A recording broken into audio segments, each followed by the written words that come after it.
Praise the Lord. 3 யோவான் 1 அதிகாரம் 4வது வசனம். என் பிள்ளைகளே, சத்தியத்திலே நடக்கிறீர்கள் என்று நான் கேள்விப்படுகிற சந்தோஷத்திலும் அதிகமான சந்தோஷம் எனக்கு இல்லை.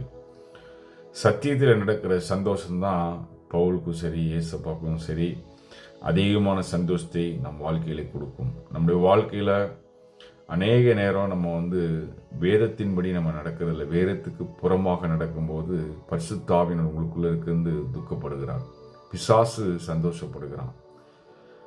பரிசுத்த ஆவியானவர் எப்படி உங்களுக்கு உணர்த்துவார்னா, நீங்கள் சரியான பாதையில் போகிறீங்களா இல்லையான்னு நீங்கள் அனுதினமும் காலையில் எழுந்திரிச்சு அவருடைய பாதப்படியில் அமர்ந்து ஜெபம் பண்ணி வேத வாசித்து அதை நீங்கள் பெற்றுக்கொள்ளும்போது, அதாவது சங்கீதம் 51 சொல்லுது, உங்களுடைய இரட்சணை சந்தோஷத்தை திரும்பவும் தந்து உற்சாகமான ஆவி எனக்கு தாங்க முடிய செய்யும் ஆண்டவர்கிட்ட அனுதினமும் அதை நீங்கள் பெற்றுக்கொள்ளணும்.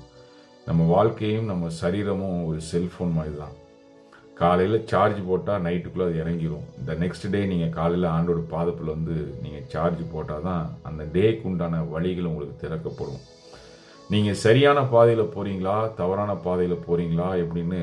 ஏன்னா பிசாசு ஆவியின் வாழ்க்கைக்குள்ளே இருக்கும்போது பிசாசு ஏதாவது கண்ணிகள் வைத்திருந்தா அவங்களுக்கு தெரியாது. அனுதினமும் நம்ம ஆண்டவரிடத்தில் அவருடைய இரத்தத்தினால கழுவப்படணும், அனுதினமும் அவரால் சுத்திகரிக்கப்படணும். ஏன்னா அப்போ தான் பிசாசு என்ன கண்ணிகள் வச்சிருக்கணும் ஆண்டவர் அதை அப்புறப்படுத்துவார். நீங்கள் கேட்டால் தான் ஆண்டவர் அப்புறப்படுத்துவார். நீங்கள் கேட்கலன்னா அந்த கண்ணிகள் அப்படியே இருக்கும். அந்த நாளில் நீங்கள் ஜெபிக்காமல் போகும்போது தவறான பாதையில் போய் மாட்டிக்கிடுவீங்க. அப்போ சத்தியத்துக்கு விரோதமாக தான் நீங்கள் நடப்பீங்க. சத்தியத்தின்படி நீங்கள் நடக்க முடியாது. சத்தியத்தின்படி நடக்கணும்னா நீங்கள் எப்படி இருக்குன்னு பாருங்கள். அதிலே 6வது வசனம் சொல்லுது, அவர்கள் உன்னுடைய அன்பை குறித்து சபைக்கு முன்பாக சாட்சி சொன்னார்கள், தேவனுக்கு முன்பாக பாத்திரமானபடியா அவர்கள் நீ வழிவிட்டுபடியினால் நலமாயிருக்கும். நம்மளுடைய வாழ்க்கை அடுத்தவங்க நம்மளை குறித்து ஒரு சாட்சி சொல்லணும். ஏன்னா நம்ம அநேக பேர்த்துக்கு ஒரு சபையிலே ஒரு முறுமுறுத்து தான் இருக்கும் எல்லாத்துக்கூடையும். சரி, ஏதாவது துரோகம் பண்ணியிருப்பாங்க, ஏதாவது பிரச்சனை, அவங்கள மன்னிச்சு ஏற்றுக்குங்க.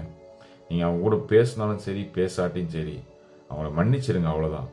மன்னிச்சிட்டிங்கன்னா ஆண்டவர் உங்களுடைய மேலே பிதாவானவர் உங்களை மன்னிப்பார். ஏன்னா வசனம் அப்படி தான் சொல்லுது. நம்மளுடைய வாழ்க்கையில் அநேக பிரச்சனைகள் போராட்டங்கள் இருக்கும் இந்த உலகத்தில். அதெல்லாம் ஆண்டுடைய பாதப்படியில் வைத்து வருத்தப்பட்டு பாரம் சுமக்கொள்ளை எல்லாரும் என்னிடத்தில் வாருங்கள், நான் இளைப்பாறுதல் தரலைன்னு ஆண்டவர் சொல்கிறார். உங்கள் பாரத்தை நீங்கள் உங்கள் மேலே இருக்க வெயிட்டை நீங்கள் இறக்கி வச்சாதான் ஆண்டவர் இளைப்பாறுதல் தர முடியும். அதே போல தான் அப்படி இறக்கி வச்சபோது உங்கள் வாழ்க்கை ஒரு சாட்சியோட வாழ்க்கையை மாறும். இயேசு சீக்கிரம் வர போகிறார். பரலோக ராஜ்யம் சமயமாயிருக்குது. மனம் திரும்புங்கள், உங்கள் வாழ்க்கையை சாட்சியாக